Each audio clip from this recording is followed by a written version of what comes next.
একটা কথা বলি, সংসারে যেই মানুষটা সবার কথা ভাবে, অনেক সময় তার কষ্টের কথা কেউ বোঝে না।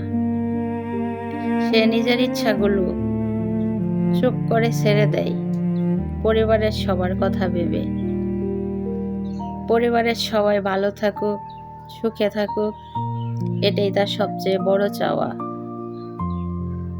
কিন্তু ওই মানুষটারও মাঝে মাঝে একটু ভালোবাসা, একটু সম্মান আর দুটো সুন্দর কথার দরকার।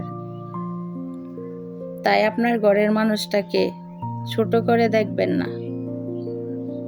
হয়তো সে আপনাকে কিছু বলবে না,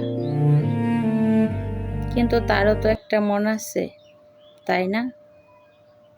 কথাটা যদি আপনার সাথে মিলে যায়, লাইক করে কমেন্টে জানিয়ে যাবেন।